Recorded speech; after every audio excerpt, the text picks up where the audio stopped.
KTO Radio présente À haute voix la lecture intégrale des œuvres spirituelles majeures. Aujourd'hui, Le Maître de la Terre de Robert Hugh Benson.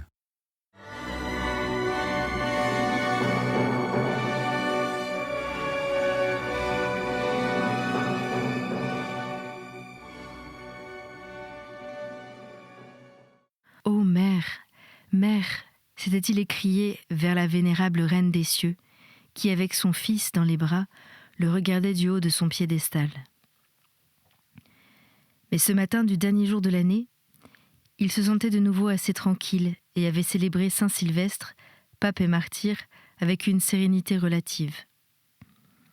Le spectacle des cérémonies de la veille, la foule des cardinaux accourus des quatre coins de l'univers, tout cela avait contribué à le rassurer de nouveau, déraisonnablement, il le savait, mais réellement. L'atmosphère même était chargée d'une attente solennelle et joyeuse. Toute la nuit, la piazza avait été encombrée d'une énorme foule, muette, guettant l'ouverture des portes de la basilique. Et maintenant, la basilique, à son tour, était pleine, et la piazza ne l'était pas moins. Tout le long de la rue jusqu'au fleuve, aussi loin que Percy pouvait voir en se penchant à sa fenêtre, s'étendait ce pavé immobile de têtes humaines. Le toit de la colonnade, lui aussi, montrait une longue rangée de têtes. Les toits des maisons étaient noirs de figures vivantes. Tout cela malgré le froid piquant d'une matinée de gel. Mais qu'importait le froid, quand on savait que, après la messe et le défilé des membres de l'ordre devant le trône pontifical, le pape allait donner la bénédiction apostolique à la cité et au monde. Percy acheva de réciter tierces, ferma son livre et s'adossa dans son fauteuil, en attendant que son domestique vînt l'appeler.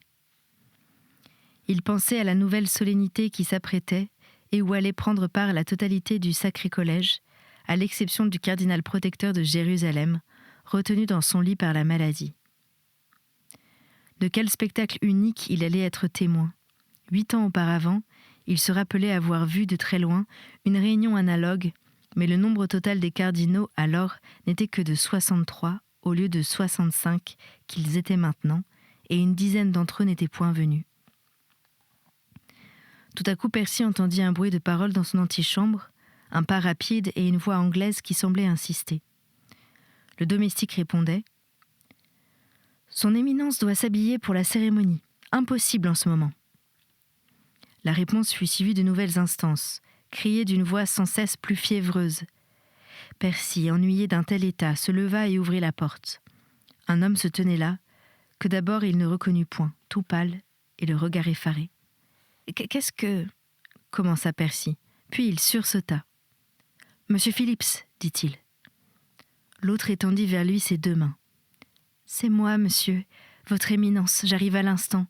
C'est la vie ou la mort, votre domestique me dit. »« Qui vous a envoyé ici ?»« Le père Blackmore. »« Bonne nouvelle ou mauvaise ?» Le visiteur désigna d'un mouvement des yeux le domestique, qui restait immobile, à quelques pas plus loin, la mine offensée.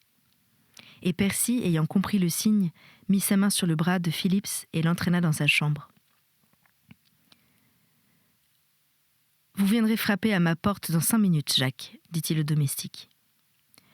Percy se dirigea vers son siège habituel, dans l'embrasure de la fenêtre, s'assit et dit à l'homme encore tout essoufflé. « En un mot, monsieur, qu'est-ce que c'est ?» Il y a un grand complot parmi les catholiques. Ils ont l'intention de détruire l'abbaye, demain, avec des explosifs. Je savais que le pape... Percy, d'un geste, l'arrêta court. Et le laissant seul dans sa chambre, il sortit précipitamment.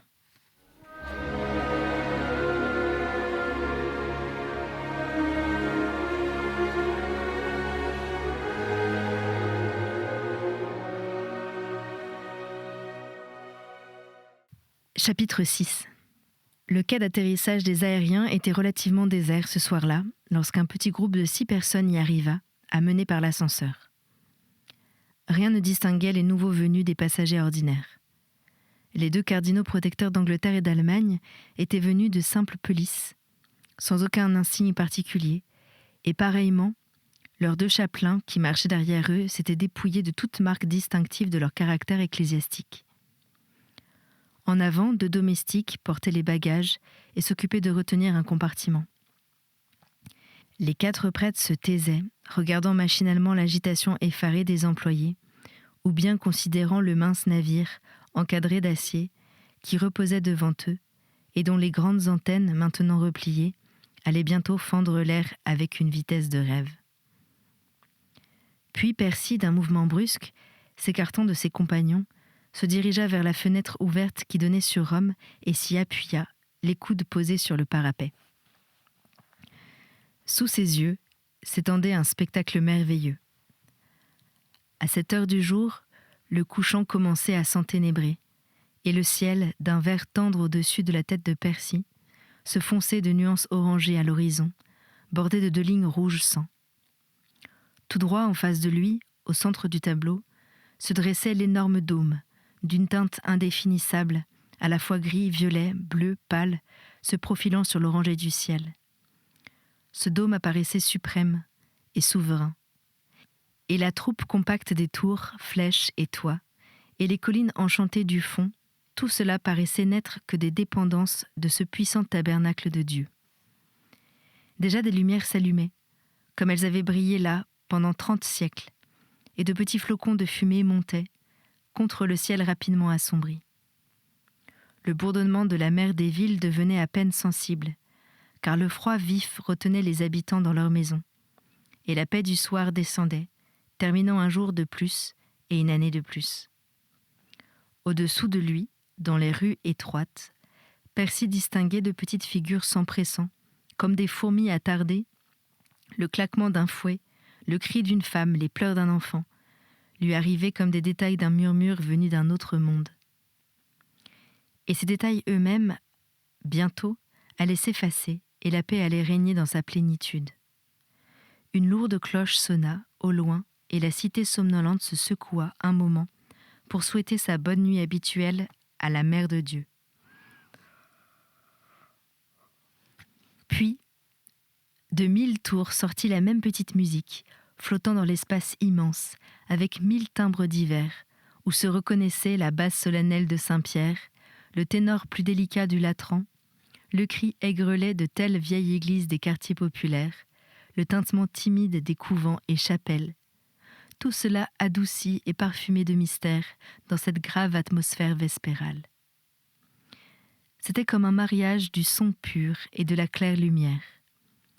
Au-dessus, le ciel orangé, limpide. Au-dessous, cette extase tendre, étouffée des cloches. « Alma redemptoris mater » murmura Percy, dont les yeux s'étaient humectés de larmes. « Vénérable mère du Rédempteur, porte ouverte du ciel, étoile de la mer, aie pitié des pécheurs. L'ange du Seigneur a annoncé l'événement à Marie, et elle a conçu du Saint-Esprit. En conséquence, Seigneur, daigne verser ta grâce dans notre cœur. Permets-nous, à nous qui connaissons l'incarnation du Christ, de nous élever par la piété et la grâce à la gloire de la résurrection par l'entremise du même Christ, notre Seigneur. » Tout près, une autre cloche sonna vivement, rappelant le cardinal sur la terre, le ramenant aux soucis et aux douleurs de ce monde. Il se retourna et vit l'aérien, immobile, transformé en un prodige d'éclatante lumière. Et déjà les 2 prêtres précédant le cardinal allemand se dirigeaient vers l'entrée du vaisseau. Les domestiques avaient retenu, pour les 4 voyageurs, le compartiment de l'arrière. Percy, à son tour, s'y rendit, pour s'assurer que le vieillard allait être installé commodément, après quoi, sans rien dire, il revint dans le corridor central pour jeter un dernier regard sur Rome. La porte du vaisseau était refermée, et à peine Percy s'était-il mis à la fenêtre que tout l'appareil commença à frémir sous la vibration de la machine électrique. Il y eut un bruit de paroles, quelque part, une cloche sonna de nouveau, et une douce harmonie retentit, signal du départ. Puis la vibration cessa. Brusquement, le grand mur que Percy avait devant lui s'abaissa, comme une barrière qui serait tombée tout d'un coup, et le cardinal chancela sur place. Un moment après, le dôme reparut, et la ville, une frise de tours et une masse de toits sombres, s'étala comme un éventail. Et puis, Avec un long cri harmonieux, la merveilleuse machine se redressa, battit l'air de ses ailes et commença son long voyage vers le nord. D'instant en instant, la cité s'effaçait, laissée en arrière. La voici devenue une simple tache, un peu de gris sur du noir. Le ciel semblait s'étendre à mesure que la terre s'enfonçait dans l'obscurité. Il brillait comme un vaste dôme de verre. Et lorsque Percy, une dernière fois se levant sur le bout des pieds, essaya d'apercevoir le fond extrême de l'horizon, la cité n'était plus qu'une ligne et une bulle, un point, à peine distinct. Il soupira profondément et alla rejoindre ses compagnons. « Expliquez-moi encore » demanda le vieux cardinal lorsque Percy se fut installé en face de lui, un peu à l'écart. « Qui est ce Philips ?» Ce Philips ? Il était le secrétaire d'Olivier Brandt, un de nos ministres. Il est venu me demander de me rendre au lit de mort de la vieille Madame Brandt, et il a perdu sa place à cause de cette démarche. En ce moment, il fait du journalisme. Il est parfaitement honnête. Non, il n'est point catholique, tout en aspirant à le devenir. Mais le père Blackmore, pour faciliter sa conversion, l'a mis en rapport avec les catholiques, et c'est ainsi que ces malheureux lui ont confié leur projet. Et eux ? D'eux, je ne sais rien, sinon qu'ils ont une bande de désespérés. Ils ont encore assez de foi pour agir, mais plus assez pour être patients. Sans doute ils auront supposé que cet homme agirait avec eux. Mais par malheur, il se trouve que ce Philips a une conscience, et puis aussi qu'il voit bien que toute tentative de cette sorte serait simplement l'étincelle que le monde attend pour achever de dépouiller ce qui lui reste de sa tolérance ancienne. Ah, Éminence, peut-être ne vous représentez-vous pas combien les sentiments sont violents contre nous ? Le vieillard secoua la tête, tristement. « Hélas, murmura-t-il, je ne me le représente que trop. Et ainsi, mes Allemands seraient dans l'affaire. Vous en êtes sûr ? »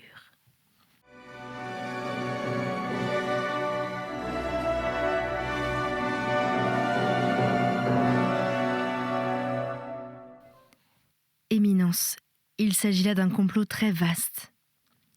Depuis des mois déjà, on ne cesse point de le méditer. Il y a eu des réunions chaque semaine, et en vérité, ils ont réussi à tenir la chose secrète, merveilleusement. Vos Allemands n'ont ajourné l'exécution qu'afin que les 2 attentats puissent se produire en même temps, de façon à rendre le coup plus terrible. Et maintenant, demain matin, Percy fit un geste de désespoir. Et le Saint-Père ?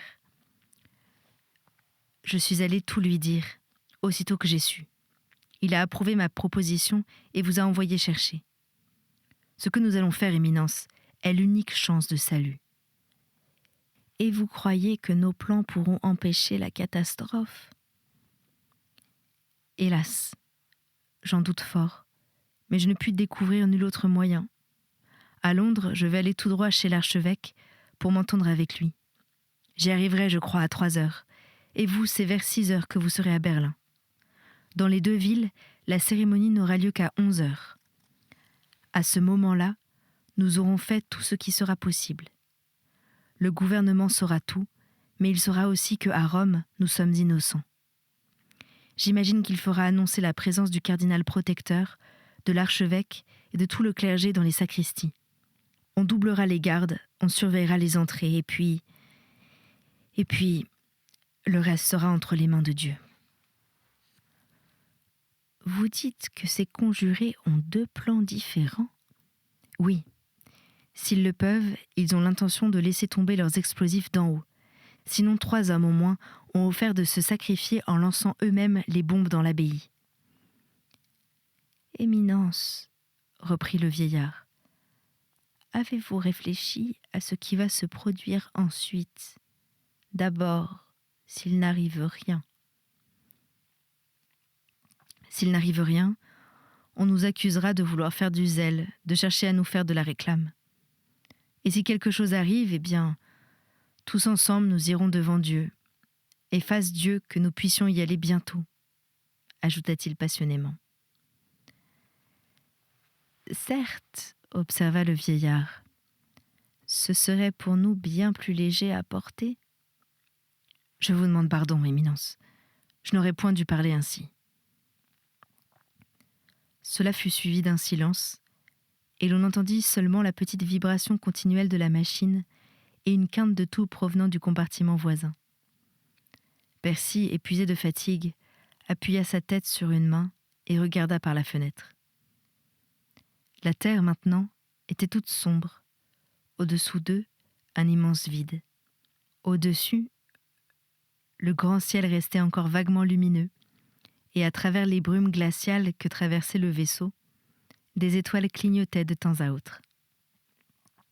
« Il va faire froid sur les Alpes », murmura Percy. Puis il éclata. « Je n'ai pas l'ombre d'une preuve, » ajouta-t-il, « rien que la parole d'un homme. »« Et cependant, vous êtes sûr ? » ?»« Je suis tout à fait sûr. »« Éminence, » interrompit brusquement le vieillard en dévisageant Percy de tout près. « Savez-vous que la ressemblance est vraiment extraordinaire ?» Percy sourit légèrement. Il était las d'entendre cette observation. « Que concluez-vous de cela ?» insista son collègue. « C'est ce que l'on m'a souvent demandé, » dit Percy, « mais je n'en conclus rien. »« Il me semble à moi que Dieu a voulu signifier quelque chose, » murmura le vieil Allemand, les yeux toujours fixés sur lui. « Mais quoi, Éminence ? » Une sorte d'antithèse, un revers de la médaille. Je ne sais pas. De nouveau, un long silence. « Ne croyez-vous pas, reprit brusquement le vieillard, qu'il y ait encore d'autres plans à faire ?» Mais Percy secoua la tête. « Il n'y a plus de plans à faire, » répondit-il. « Nous ne savons rien que le fait, aucun nom, rien. Nous sommes comme des enfants dans la cage d'un tigre. » « J'espère que nous communiquerons l'un avec l'autre. » »« Oui, certes, si seulement nous sommes en vie. » Il était curieux de voir comment Percy, involontairement, dominait son vieux compagnon. Il n'était cardinal que depuis quelques mois et avait à peine la moitié de l'âge du vieil Allemand. Et cependant, c'était le plus jeune qui dictait les plans et arrangeait tout. Mais lui-même n'était guère disposé à s'apercevoir de cette différence.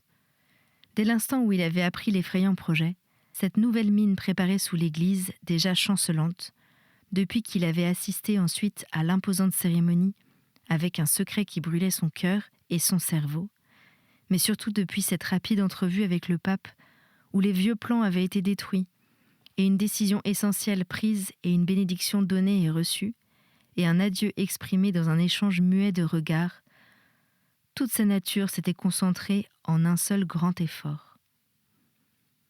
Il sentait à présent le désir d'action flamboyer en lui, parmi les ténèbres d'un désespoir immense. Toute la question désormais était simplifiée.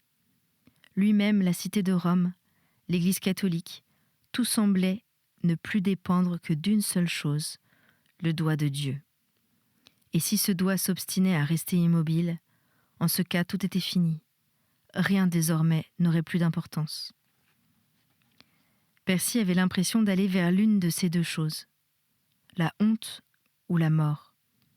Pas d'autre hypothèse possible, à moins cependant que les conjurés ne fussent déjà pris avec leurs engins. Mais cela était impossible. Ou bien ils renonceraient à leur projet, sachant que les ministres de Dieu périraient avec les infidèles. Et cette alternative signifiait l'ignominie d'une accusation de fraude, d'une tentative misérable pour gagner du crédit. Ou bien ces gens ne renonceraient point.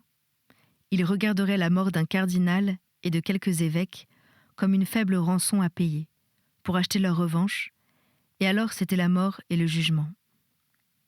Mais Percy avait cessé de craindre. Aucune ignominie ne pouvait plus avoir de prise sur lui, et la mort lui apparaissait pleine de douceur. Cependant, le vieillard, avec un petit geste d'excuse, avait ouvert son bréviaire et s'était mis à le lire. Percy l'observait avec une secrète envie. Ah, si seulement il pouvait être aussi vieux que cet homme. Il se sentait capable de supporter 1 an ou 2 encore de cette misère, mais pas au-delà. Si même les choses s'arrangeaient, il ne découvrait devant lui qu'une perspective infinie de lutte et de souffrance, d'efforts fatalement voués à l'échec. De jour en jour, l'Église s'écroulait. Le nouveau spasme de ferveur qu'avait produit la création de l'ordre du Christ crucifié, Percy ne pouvait s'empêcher de le regarder comme un feu de paille, bientôt éteint. Après quoi, sûrement, il aurait à voir le flot de l'athéisme devenir sans cesse plus haut et plus triomphant. Felsenburg avait donné à ce flot un élan dont il était impossible de prévoir le terme. Et puis, une fois de plus, le cardinal songeait à la matinée du lendemain. Oh, si vraiment cela pouvait aboutir à la mort. Beati mortui, qui in domino moriuntur. Mais non, c'était lâche de penser ainsi. Percy, à son tour, prit son bréviaire, chercha la fête de Saint-Sylvestre, fit un signe de croix et se mit à prier. 1 minute après, les 2 chapelains, qui étaient sortis dans le corridor, revinrent s'asseoir dans l'autre coin, et tout fut silence, sauf le sanglot de la machine et le singulier bournement de l'air que fendait le vaisseau. Vers 19h, le conducteur de l'aérien, un petit Anglais roux, passa la tête dans l'entrée du compartiment, réveillant Percy d'un lourd sommeil épuisé. « Le dîner va être servi dans un instant, messieurs, » dit-il en langue espéranto. « Nous ne nous arrêtons pas à Turin cette nuit. » Il referma la porte et alla répéter le même avis dans les compartiments voisins. Percy se réjouit d'apprendre que le vaisseau prévenu probablement par un message sans fil ne s'arrêterait pas à Turin. Cela lui donnerait plus de temps à Londres et pourrait même peut-être permettre au cardinal Steymann d'arriver à Berlin quelques heures plus tôt. Il se leva, s'étira vivement, puis se rendit au cabinet de toilette pour se laver les mains. Et pendant qu'il se tenait là, devant le grand bassin à l'arrière du vaisseau, il fut fasciné du spectacle qui se découvrit à lui par la fenêtre, car c'était le moment où l'on passait au-dessus de Turin. Un bloc de lumière, vivant et superbe, brillait à ses pieds parmi l'abîme des ténèbres. Et Percy songea à l'importance du rôle que jouait cette tache lumineuse dans la vie du monde. C'était de là qu'était gouvernée toute l'Italie. Dans une de ces maisons qui lui apparaissaient comme de minuscules étincelles, des hommes siégeaient en conseil, qui disposaient de la destinée des corps et des âmes et poursuivaient passionnément leur lutte contre Dieu. Et Dieu permettait tout cela, sans faire aucun signe. C'était là que Felsenburg s'était montré, la dernière fois qu'il était sorti de sa retraite. Felsenburg, cet homme qui lui ressemblait d'une façon si mystérieuse. Et de nouveau, il sentit son cœur traversé comme d'un coup de poignard. Quelques minutes après, les 4 prêtres étaient assis autour d'une petite table ronde, dans un compartiment de la salle à manger, au plus profond du vaisseau.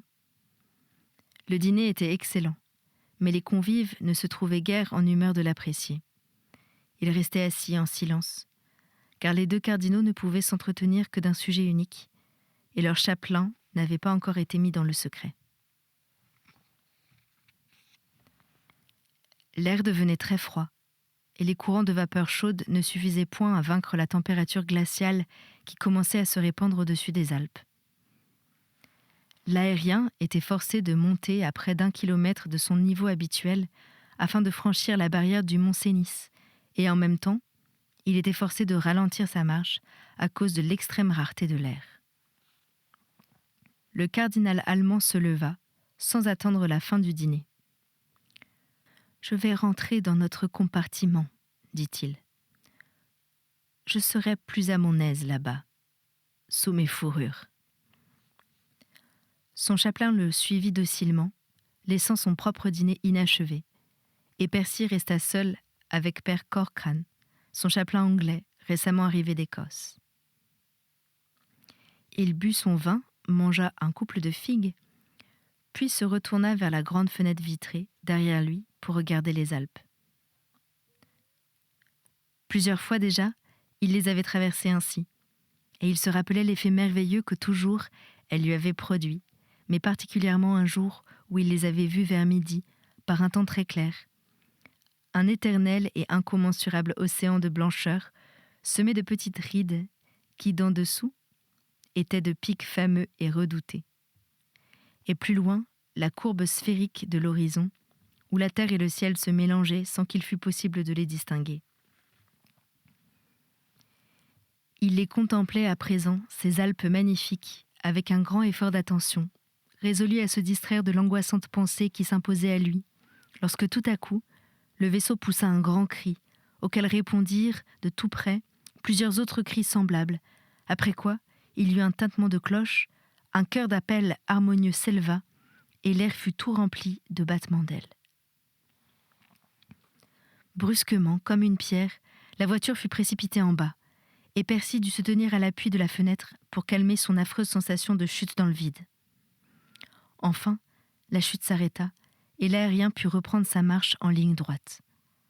Au dehors, mais bien haut dans l'air, les appels continuaient, la nuit en était tout imprégnée. Et Percy, levant les yeux, reconnut que ce n'étaient point 3 ou 4 vaisseaux aériens, mais au moins une vingtaine qui étaient en train de voler dans la direction du sud. À l'intérieur, la voiture portait des traces nombreuses de chocs soudains qu'elle avait subis. Les portes des cabinets du restaurant étaient grandes ouvertes, des verres, des assiettes, des mares de vin s'étalaient çà et là, sur le plancher. Dans le corridor, où Percy se hâta de passer avec son chapelain, un mélange confus de paroles et de cris rendait toute question impossible. Les 2 prêtres parvinrent non sans peine à traverser la foule des passagers jusqu'au compartiment où les attendait le cardinal Steinman. Celui-ci ne semblait pas avoir souffert de la secousse.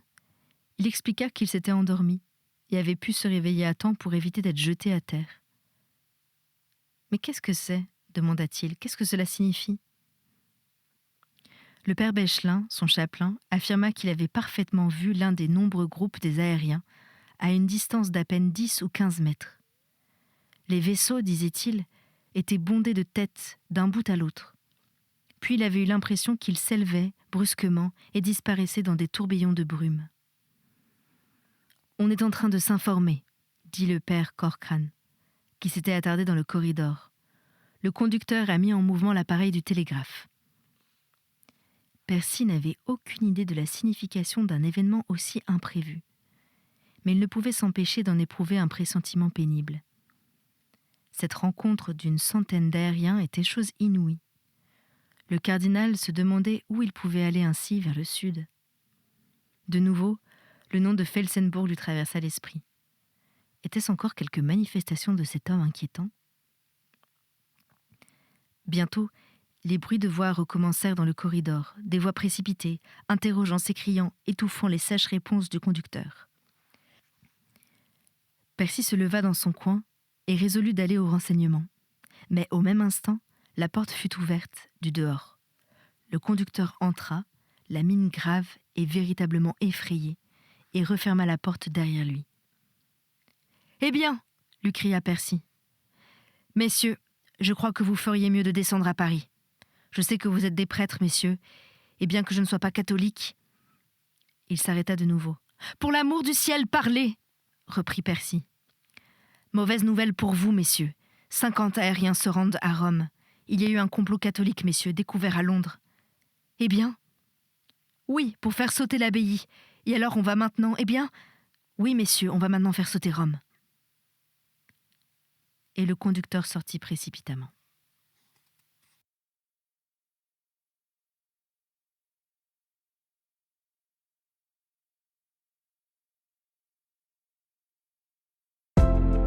C'était À haute voix, une émission de KTO Radio. Aujourd'hui, Le Maître de la Terre, de Robert Hugh Benson. Lecture, Anne-Céline Pellarini. Captation et réalisation, Alexis Duménil et Thibaut Dagalier. Une émission disponible en podcast sur ktoradio.com et sur l'application KTO Radio.